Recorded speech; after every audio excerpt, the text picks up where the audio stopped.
Mon texte se trouve dans Matthieu, chapitre 1er, et je vais lire uniquement le verset 23 pour l'instant. Un ange a parlé à Joseph et lui a dit, en citant le prophète Ésaïe, « Voici la Vierge sera enceinte, elle enfantera un fils, et on lui donnera le nom d'Emmanuel, ce qui signifie Dieu avec nous. Dieu avec nous. » Prions le Seigneur avant d'aller plus loin.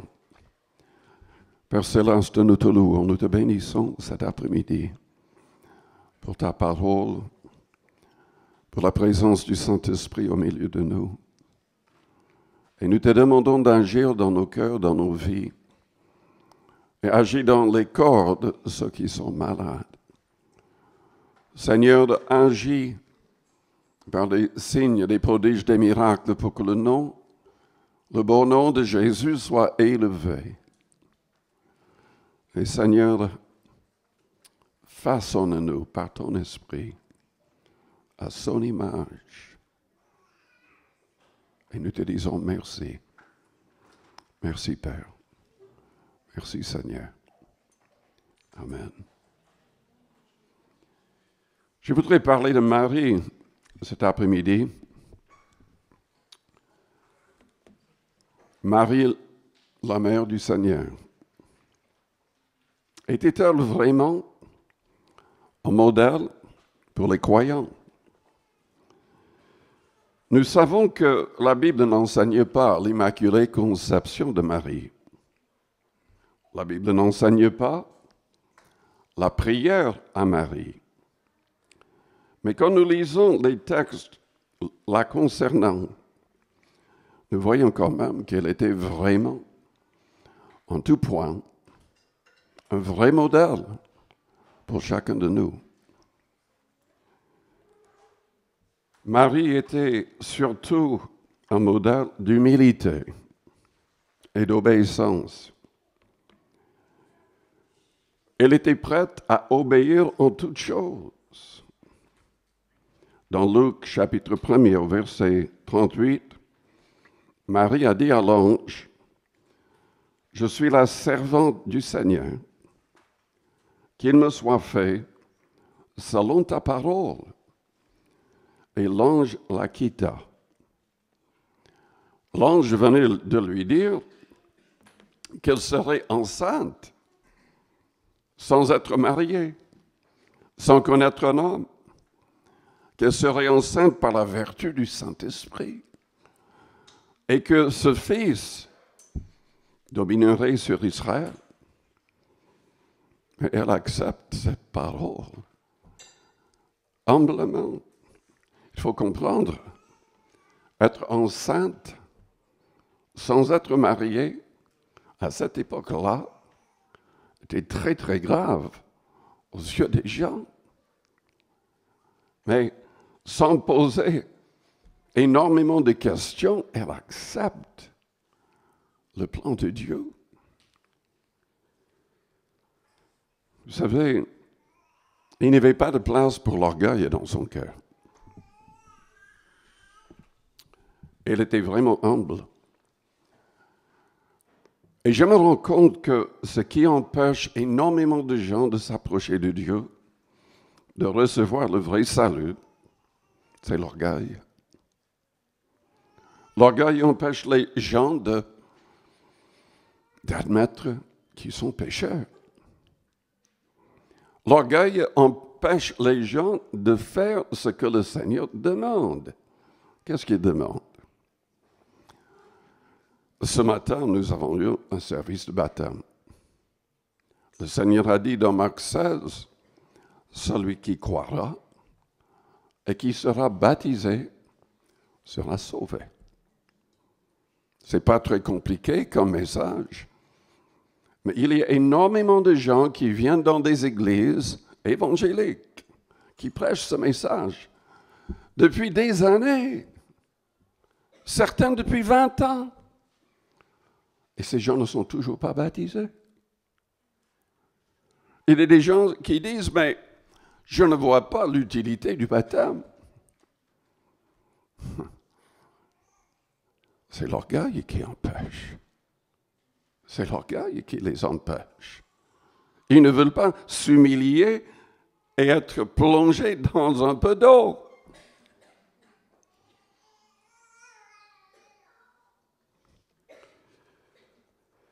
Vous vous souvenez de l'histoire de Naaman, le Syrien, dans l'Ancien Testament? Il était malade, lépreux. Le prophète lui a dit de plonger 7 fois dans le Jourdain. Il ne voulait pas le faire. Il était trop orgueilleux pour le faire. Heureusement que ses serviteurs l'ont convaincu de le faire, d'accepter le baptême. Enfin, ce n'était pas un baptême, mais il a obéi à la parole du prophète. Et il a été miraculeusement guéri.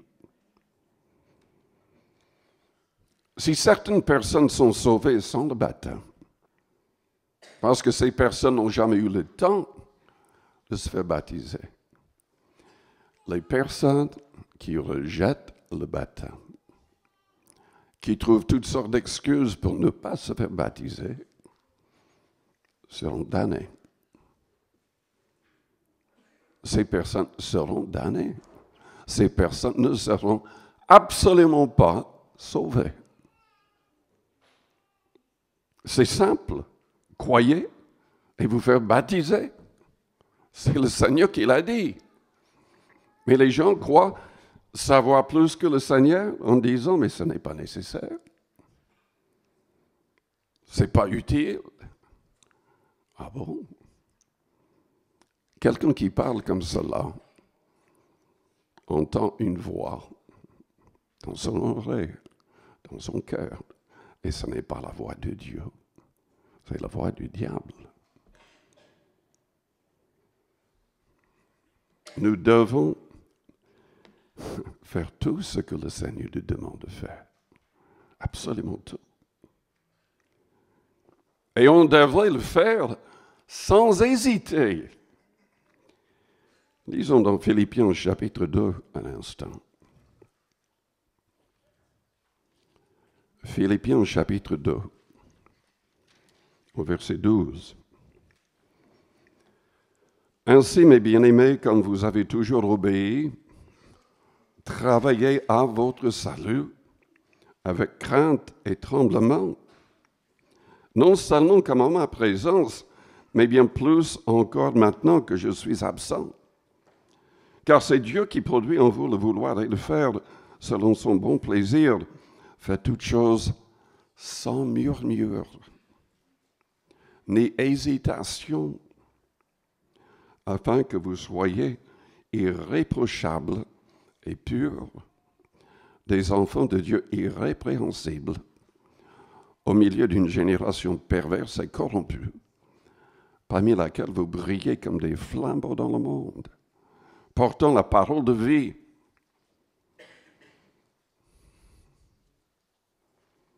Est-ce que vous brillez comme un flambeau dans le monde? Est-ce que vous obéissez au Seigneur? Est-ce que vous travaillez à votre salut avec crainte et même tremblement? Trop de gens qui se disent chrétiens sont beaucoup trop légers dans leur manière de servir, entre guillemets, le Seigneur. Ne même pas se faire baptiser, disant que ce n'est pas utile. C'est une folie. C'est une folie. Nous devons faire absolument tout ce que le Seigneur a dit dans sa parole. Et nous devons écouter absolument tout ce que son esprit nous dira pour la mettre en pratique. Car les seules personnes qui seront sauvées sont les personnes, selon Romains 8 au verset 14, qui se laissent conduire par son esprit. Est-ce que vous êtes à l'écoute du Seigneur? Est-ce que vous êtes sensible? Jésus a dit, mes brebis connaissent ma voix et elles me suivent. Est-ce que vous suivez le Seigneur? Vous ne suivez pas le Seigneur si vous n'êtes pas en train de chercher les âmes. Car il a dit, suivez-moi et je vous ferai pêcheurs d'hommes. Si vous vivez simplement pour vous-même, passant tout votre temps en prière, demandant de l'argent, une maison, un mari, une femme, etc., et vous ne pensez jamais ou presque jamais aux âmes, vous ne suivez pas le Seigneur. Et vous ne priez pas selon la volonté de Dieu. Quand on met le Seigneur à la première place, on reçoit toutes les autres choses, toutes les autres bonnes choses. Il nous bénit. On n'a pas besoin de demander pour toutes sortes de choses. C'est quand on met le Seigneur à la première place qu'il nous bénit automatiquement. Est-ce que vous le croyez? Vous pouvez dire Amen. Hautement, ça ne me gêne pas. Ça ne me fait pas peur. Marie était humble. Nous devons nous humilier si nous voulons vraiment sauver nos âmes. Dans Jacques 4, au verset 6, la Bible dit, Dieu résiste aux orgueilleux. Dieu lui-même sera votre ennemi si vous ne renoncez pas à l'orgueil. Dieu résiste aux orgueilleux, mais il fait grâce aux humbles. Soumettez-vous donc à Dieu. En d'autres termes, développez une vie de prière. Apprenez à jeûner. Cherchez et recevez la plénitude de l'Esprit Saint avec au moins le signe de parler en langue. Méditez la Bible jour et nuit. Soyez en train de parler au Seigneur dans votre cœur, en tout temps. Soyez à l'écoute de sa voix. C'est ce que ça veut dire. Soumettez-vous donc à Dieu. Résistez au diable, et il fuira loin de vous. Approchez-vous de Dieu, et il s'approchera de vous. C'est à nous de prendre le pas. Déjà, Dieu a déjà tout accompli en envoyant son Fils et en envoyant son Esprit Saint et en préservant sa parole pour nous. Nettoyez vos mains, pécheurs. Il y a des gens qui veulent que Dieu fasse tout. Dieu ne va jamais faire tout. Nous devons coopérer avec le Seigneur. Nous devons faire tous nos efforts pour vaincre le péché, pour changer notre cœur, nos attitudes. Alors, Dieu fera le reste. Nettoyez vos mains, pécheurs, purifiez vos cœurs, hommes irrésolus. Sentez votre misère, soyez dans le deuil et dans les larmes, que votre rire se change en deuil et votre joie en tristesse. Humiliez-vous devant le Seigneur, et il vous élèvera. Il vous élèvera. Marie était humble et obéissante. Marie était pure de cœur, sainte dans sa vie, et oui, elle était réellement vierge. Matthieu 1, verset 19, Joseph, son époux, qui était un homme de bien et qui ne voulait pas la diffamer, se proposa de rompre secrètement avec elle, c'est-à-dire quand il a appris qu'elle était enceinte. Comme il y pensait, voici un ange du Seigneur lui apparut en songe et dit, Joseph, fils de David, ne crains pas de prendre avec toi Marie, ta femme, car l'enfant qu'elle a conçu vient du Saint-Esprit. Elle enfantera un fils. Tu lui donneras le nom de Jésus. C'est lui qui sauvera son peuple de ses péchés. Tout cela arriva afin que s'accomplisse ce que le Seigneur avait annoncé par le prophète Ésaïe.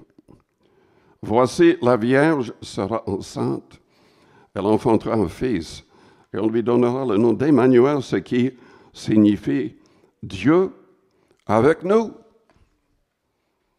Mes amis, n'écoutez pas les gens qui disent que Jésus n'est pas Dieu. Il n'est pas le Père, mais il est un avec le Père. Si vous lisez Jean chapitre 1er, Colossiens chapitre 1er, Hébreux chapitre 1er, la Bible déclare que Jésus est Dieu et Fils de Dieu.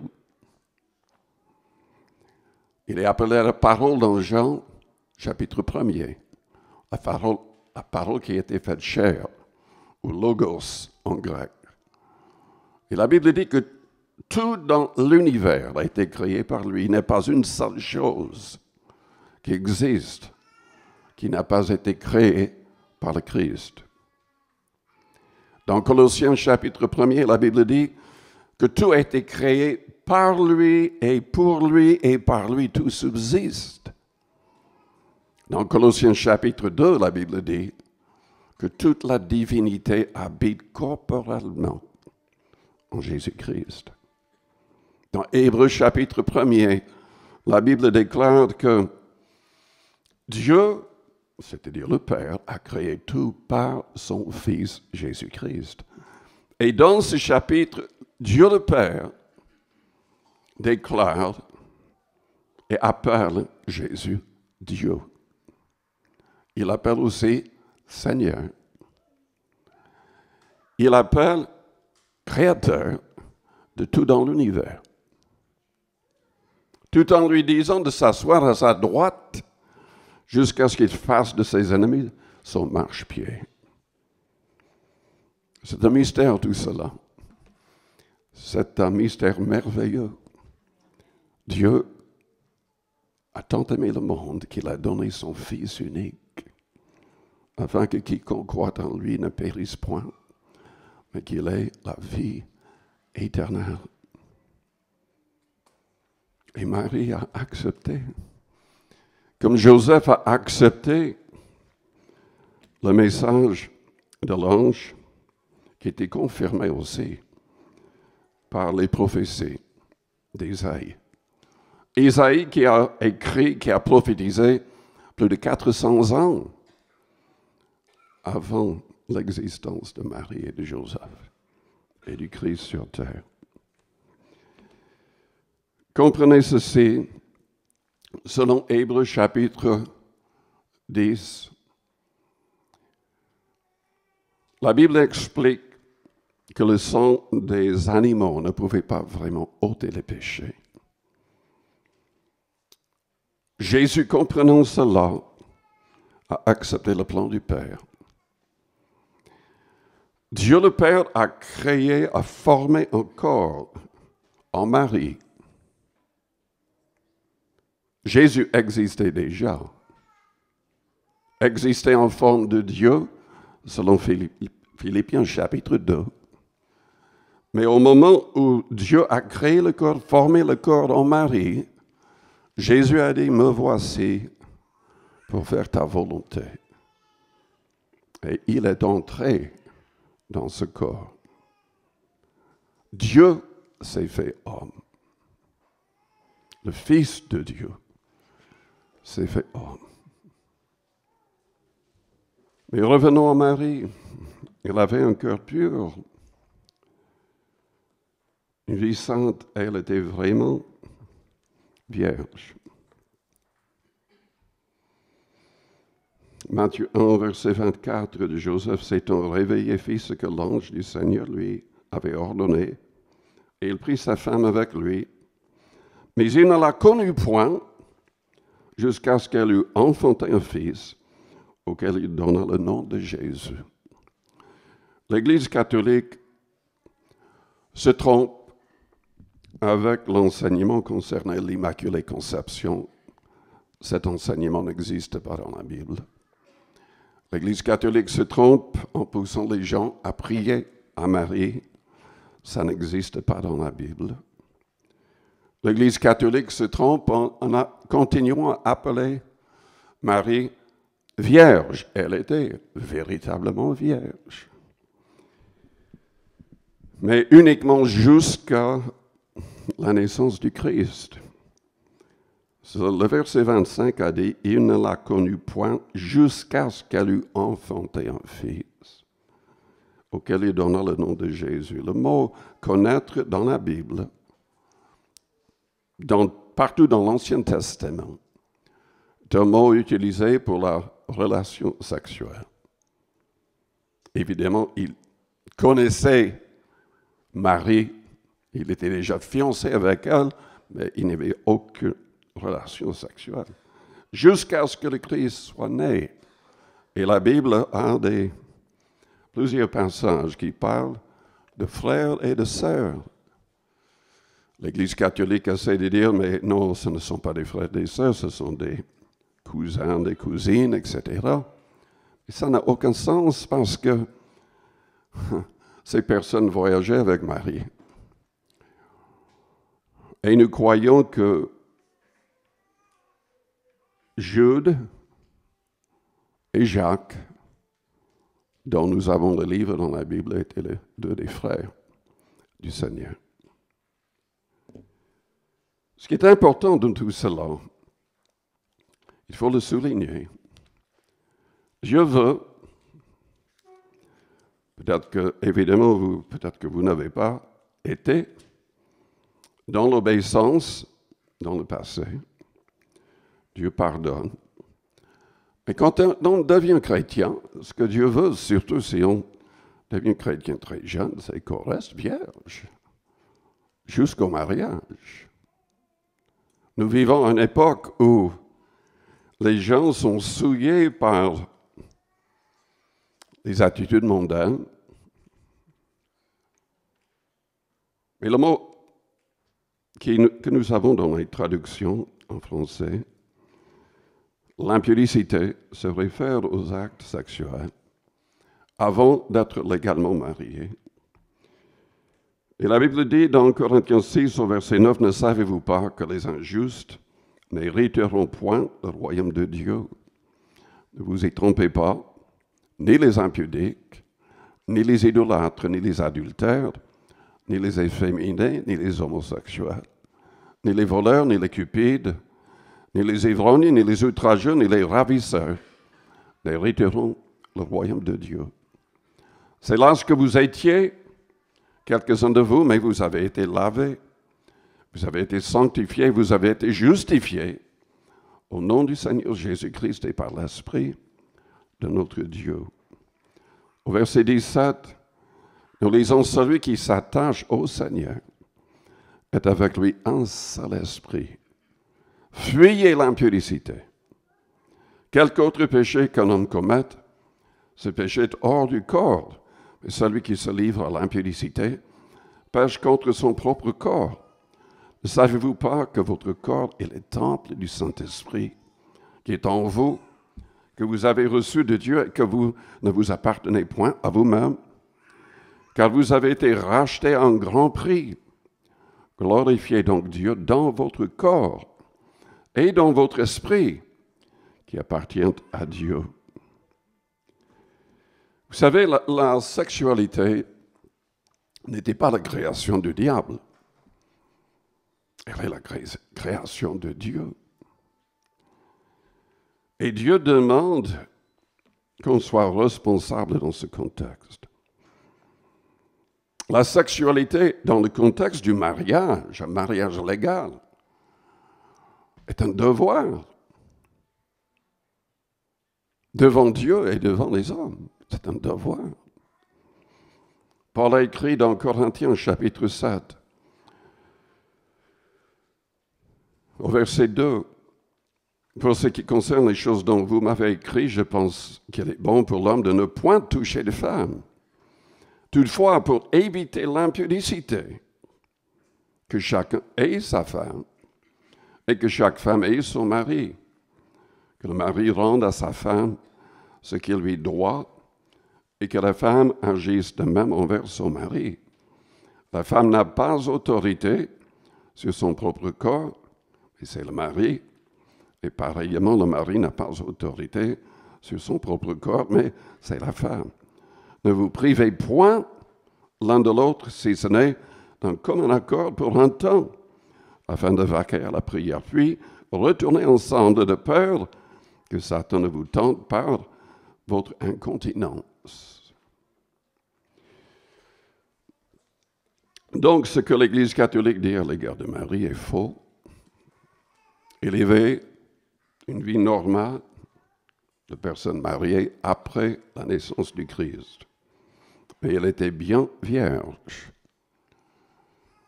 avant la naissance du Christ. Marie avait une grande foi. Elle a manifesté sa foi. Elle a confessé sa foi. Sommes-nous en train de vivre et de marcher vraiment selon une foi biblique? La Bible dit que sans la foi, il est impossible de lui être agréable, car celui qui s'approche de Dieu doit croire qu'il existe et qu'il est le rémunérateur de ceux qui le cherchent. Pour saisir le vrai salut, nous devons confesser des choses et nous en avons parlé ce matin, brièvement. Nous devons, selon le Christ en Matthieu 16, confesser que Jésus est le Fils de Dieu vivant. Jean l'a souligné aussi dans 1 Jean 4, verset 15. C'est ce que l'Éthiopien a confessé avant d'être baptisé d'eau dans le désert par Philippe. Il a confessé que Jésus était le Christ, le Fils de Dieu. Nous devons croire ces choses. Nous devons confesser, comme je l'ai dit ce matin, surtout ce qui est souligné dans Romains 10, du verset 9 à 13, que Jésus est mort et ressuscité pour nous, et qu'il est Seigneur. Nous devons croire ces choses avec notre cœur et les confesser avec notre bouche pour être sauvés. Marie, elle confessait sa foi dans le Seigneur.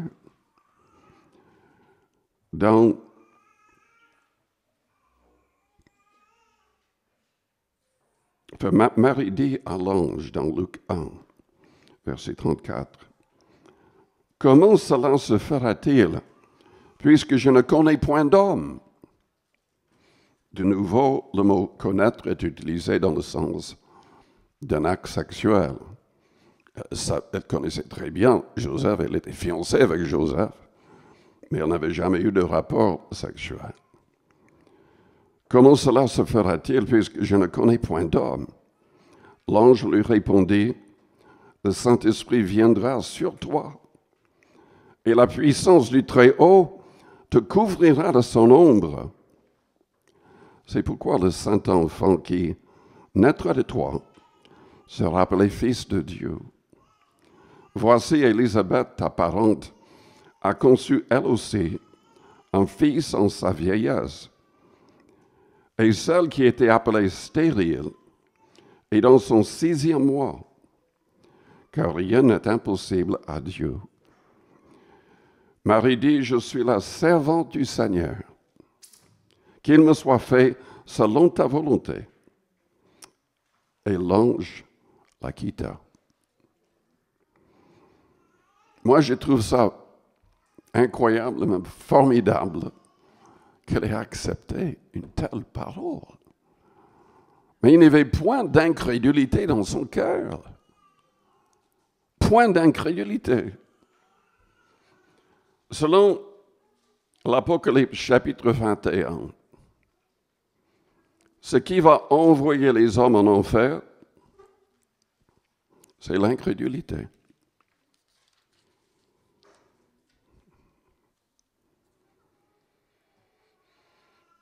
Au verset 8, la Bible dit, « Mais pour les lâches, les incrédules, les abominables, les meurtriers, les impudiques, les enchanteurs, les idolâtres, tous les menteurs, leur part sera dans l'étang ardent de feu et de soufre, ce qui est la seconde mort. » Le passage parle de choses terribles, mais les lâches et les incrédules sont mentionnés en premier. Qui sont les lâches? Ce sont des gens qui croient, mais qui ne veulent pas risquer leur vie pour suivre le Christ. Qui ne veulent pas témoigner, qui ne veulent pas vraiment vivre pour le Christ. Voilà les lâches. Des gens qui, plutôt que de perdre leur vie, ont dit, mais je ne le connais pas. Je ne suis pas chrétien. Je renonce à cela. C'est une folie. Il y avait beaucoup qui l'ont fait pendant les 3 premiers siècles. Et Jésus a dit que dans les derniers temps, il y aurait des gens se disant chrétiens qui feraient la même chose, qui abandonneraient pour sauver leur vie. Les lâches et les incrédules. En général, c'est parce que les gens sont incrédules qu'ils commettent les choses abominables, des meurtres, des impudicités, enfin, toutes les autres choses mauvaises. L'incrédulité est en général à la base de tout. Mais Marie, elle avait une foi très très forte. Et elle confessait sa foi, comme nous devons le faire. Elle se réjouissait en Dieu son Sauveur. Dans Luc, chapitre 1er, au verset 40,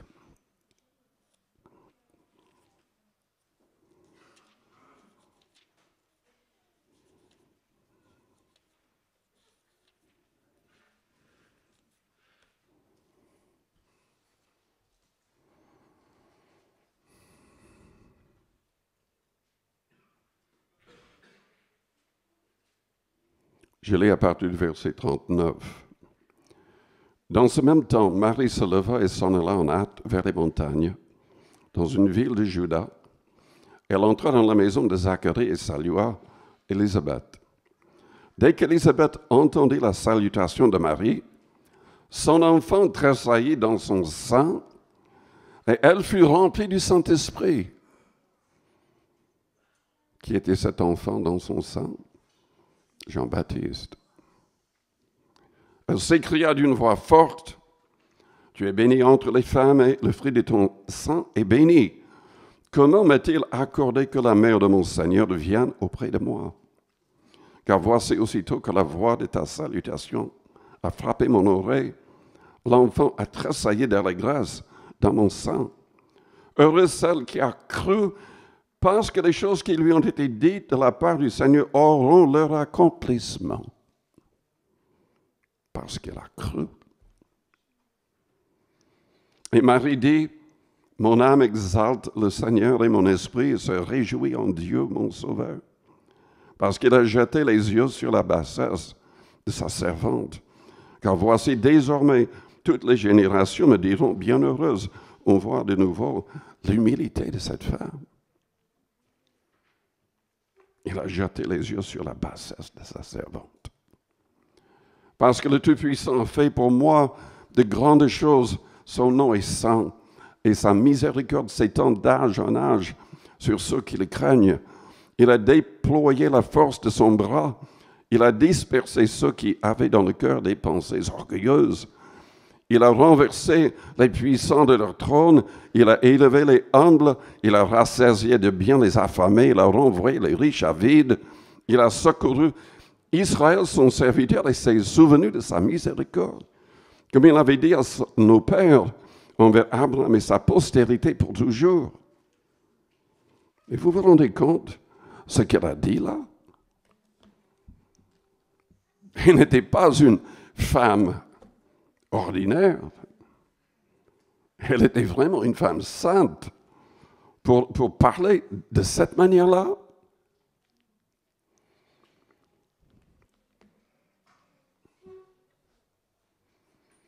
Elle se réjouissait en Dieu son Sauveur. Elle avait l'habitude de prier et de louer Dieu pour parler de cette manière-là. On ne parle pas comme ça d'un seul coup. Elle avait une vraie relation avec le Seigneur, avec Dieu. Et Dieu nous invite à avoir cette même sorte de relation.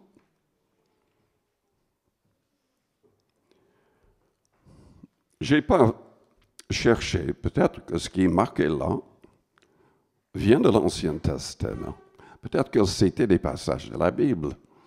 Je n'ai pas vraiment cherché à savoir. Mais ce qu'elle a dit est d'une manière évidente, loin du Saint-Esprit. C'est la vérité. Et s'est réjoui en Dieu son Sauveur. Les anges avaient dit qu'une grâce lui avait été faite. Une grâce, c'est quelque chose qu'on ne mérite pas. L'idée d'immaculée conception n'est pas enseignée dans la Bible. Tous les hommes, toutes les femmes sont des pécheurs communs aux yeux de Dieu. Et le fait qu'elle avait besoin d'un sauveur, qu'elle parle d'un sauveur, c'est comme tous les hommes, elle avait besoin de la grâce de Dieu. Et elle comprenait qu'il n'y avait que le Dieu d'Israël qui pouvait sauver. Et Dieu le Père a envoyé son Fils, avec qui il est un. Pierre a dit, il n'y a aucun autre nom sous le ciel donné parmi les hommes par lequel nous devons nous être sauvés. Il n'y a que le nom de Jésus, qui signifie que le Seigneur sauve, délivre. Pierre a dit aussi dans Acte 10 au verset 42 que Jésus est celui qui jugera les vivants et les morts. Jésus avait dit dans Jean 5 que le Père lui avait confié tout jugement pour que les hommes l'honorent lui autant qu'ils honoraient Dieu le Père. Parce qu'il est au même rang. Il est un avec le Père. Bien qu'il s'est dépouillé pour devenir un homme, il est Dieu parmi nous, Emmanuel. Dieu parmi nous. Vous remarquerez dans l'histoire de Marie qu'elle voulait que le Christ ait toute la place et toute la gloire. Élever Marie trop n'est pas biblique. Vous ne trouverez pas le nom de Marie mentionné dans aucune lettre des apôtres. Pas une seule fois. C'est jamais mentionné. Mais Marie voulait que le Christ soit élevé. Elle ne demandait pas que les gens viennent vers elle, mais qu'ils aillent vers le Christ directement. Il y avait, vous vous souvenez de l'histoire où Jésus a accompli son premier miracle, il a changé l'eau en vin, le vin qui manquait pendant les noces. Marie a été au courant et elle a mentionné au Seigneur. Et la réaction du Christ était un peu bizarre quand même. Je ne sais pas si je l'ai noté. Oui, dans Jean 2 au verset 1er. 3 jours après, il y eut des noces à Cana en Galilée. La mère de Jésus était là. Et Jésus fut aussi invité aux noces avec ses disciples. Le vin ayant manqué, la mère de Jésus lui dit, « Ils n'ont plus de vin. » Jésus lui répondit, « Femme, qu'y a-t-il entre moi et toi? Il ne dit pas mère, il dit femme. Qu'y a-t-il entre moi et toi? Mon heure n'est pas encore venue. Pourquoi il a dit femme et pas mère? Et vous vous souvenez de l'histoire, quand il avait 12 ans, Marie, Joseph et lui et beaucoup d'autres personnes sont allés au temple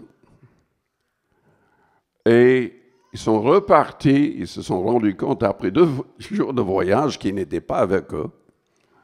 Ils retournent le chercher, ils le trouvent au temple en train de confondre les docteurs de la loi. Et les gens ne comprennent pas d'où il avait cette sagesse pour poser des questions, pour répondre aux docteurs de la loi dans le temple. Et Marie est évidemment irritée. Et le Seigneur répond en disant, mais il faut que je m'occupe des affaires de mon Père. Et il ne parlait pas de Joseph. Son Père, c'est Dieu.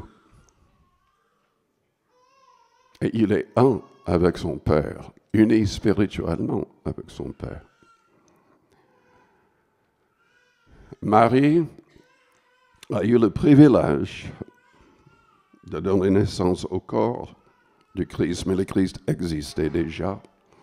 Il a accepté d'entrer dans ce corps pour accomplir le plan du Père. Elle voulait que le Christ ait la première place. Donc, pendant cette noce, elle a dit simplement au serviteur, faites ce qu'il vous dira. Elle avait quand même foi qu'il pouvait faire quelque chose. Elle n'avait pas encore vu un miracle, mais quand même, elle avait confiance qu'il pouvait faire quelque chose. Et il a changé l'eau en vin miraculeusement. Donc, elle a dit, faites ce qu'il vous dira.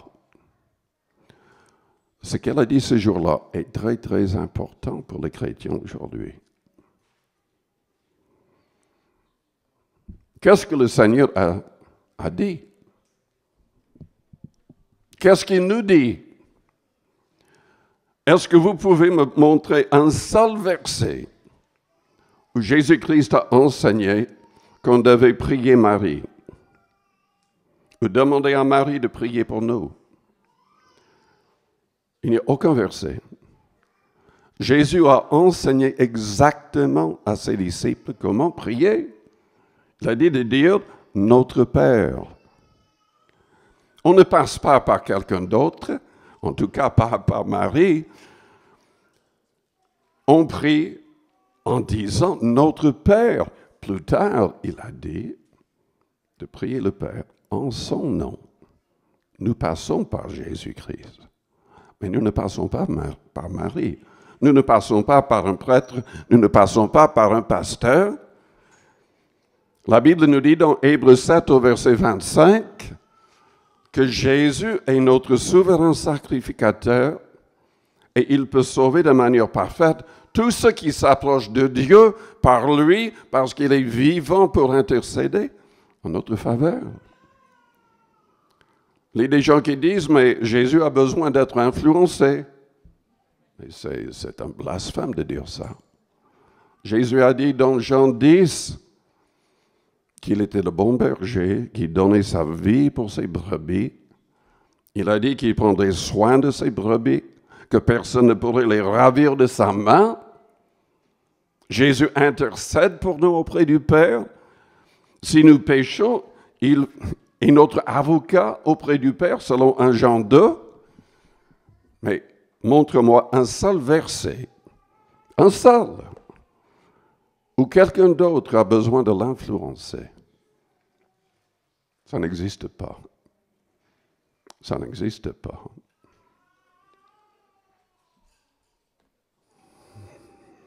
Jésus explique exactement comment être sauvé. Il a dit, je suis le chemin, la vérité et la vie. Nul ne vient au Père que par moi. Vous voulez que Dieu vous pardonne? Passez par Jésus-Christ. Priez le Père au nom de Jésus-Christ. Ne cherchez pas à passer par quelqu'un d'autre. Jésus a dit, venez à moi, vous tous qui êtes fatigués et chargés, et je vous donnerai du repos pour vos âmes. Il a dit dans Jean 6, je ne mettrai point dehors celui qui vient à moi. À moi.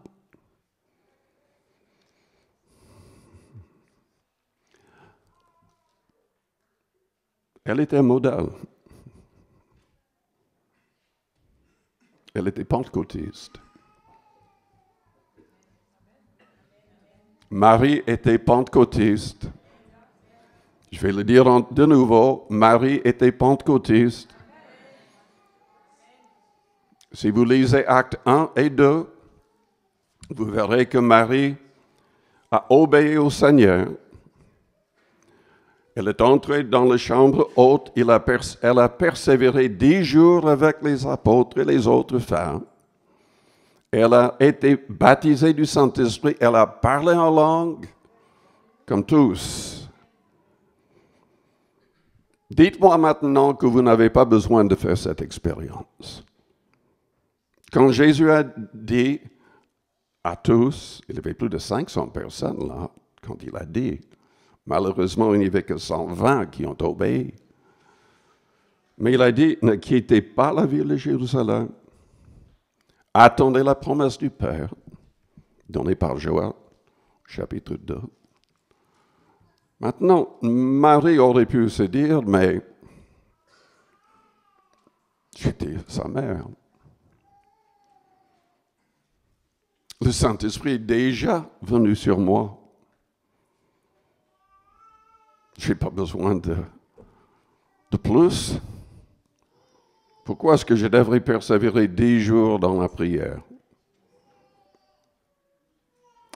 Et il y a énormément de gens, des chrétiens, qui n'ont jamais fait l'expérience de la Pentecôte, qui n'ont jamais essayé de persévérer jusqu'à 10 jours pour recevoir. Nous avons l'habitude à notre époque de pousser des boutons. Si ça ne sort pas tout de suite, on est irrité. On ne veut pas attendre. Mais Marie a persévéré. 10 jours. 10 jours avec les autres. Et ensuite, où était sa place? Est-ce qu'elle prêchait? Est-ce qu'elle enseignait? En tout cas, vous ne trouverez pas un seul mot à cet égard, ni dans la Bible, ni dans l'histoire. Elle a servi humblement Dieu. Nous ne savons même pas comment. Jean s'est occupé d'elle. Oui, et la Bible ne parle pas de son ascension. Pas un seul mot. Nous ne savons pas quand elle est morte. Nous ne savons rien du tout. Jean s'occupait d'elle jusqu'à ce jour-là à Éphèse, apparemment. Il était un modèle d'humilité, d'obéissance. Il a permis que le Saint-Esprit accomplisse des choses extraordinaires. Est-ce que vous allez chercher Dieu et le laisser agir en vous pour accomplir des choses extraordinaires, pour gagner des âmes, pour voir des malades guéris? Nous sommes tous appelés à gagner des âmes, d'une manière ou d'une autre. Mais Dieu a un plan précis pour chacun de nous. Et nous devons être à l'écoute pour connaître ce plan. Humble et obéissant pour que le plan s'accomplisse. Amen. Je vous invite à fermer vos yeux, à courber vos fronts. Avec les yeux fermés, les fronts courbés. Peut-être que vous êtes là et vous n'avez jamais vraiment donné votre cœur, votre vie au Seigneur. Pour que le Seigneur Jésus devienne notre Sauveur, nous devons l'accepter comme Seigneur de tout, comme Maître absolu de chaque détail de notre vie. Nous devons renoncer à nous-mêmes. Les vrais croyants ne vivent plus pour eux-mêmes, mais pour le Seigneur qui est mort pour nous. Les vrais disciples du Christ renoncent à tout péché, à toute ambition personnelle. Renoncent à toute autre personne et à tout bien, voulant connaître le plan du Seigneur. Si vous n'avez pas accepté Jésus-Christ ainsi, mais vous voudriez l'accepter ainsi, pendant que les yeux restent fermés, les fronts courbés, je vous invite à me faire signe en élevant votre main juste pour un instant. Je la verrai, je prierai pour vous. Merci, merci, merci. Merci, oui, merci. Oui, merci.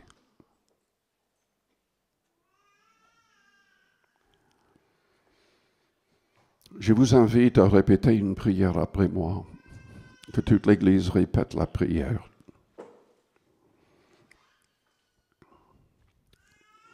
Père Céleste, je crois en ton Fils. Tu l'as envoyé mourir à ma place. Il était sans péché, mais il est mort pour moi, un pécheur.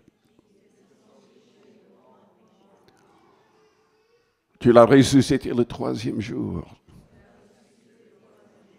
acceptant son sacrifice pour moi. Père, je me rends compte que je suis pécheur. Délivre-moi du pouvoir du péché. Pardonne-moi, purifie-moi. Éloigne de moi tout esprit mauvais et impur. Que le Saint-Esprit entre en moi, prenant toute la place. Je choisis de renoncer au monde avec sa convoitise et son orgueil. J'ai choisi de renoncer aux mauvaises œuvres de la chair.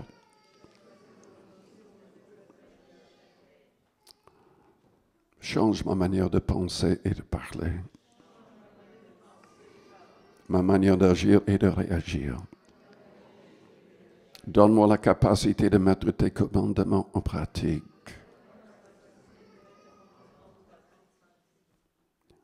Que je puisse obéir à la voix du Saint-Esprit et devenir un gagneur d'âme, une personne de prière qui médite ta parole jour et nuit pour la mettre en pratique. Merci Seigneur pour ton pardon. Tu purifies de toute iniquité. Tu pardonnes toute faute. Merci Père, merci Seigneur Jésus. Maintenant, priez à votre manière. Si nous confessons nos péchés, il est fidèle et juste pour nous les pardonner, pour nous purifier de toute iniquité. Quiconque invoquera le nom du Seigneur sera sauvé.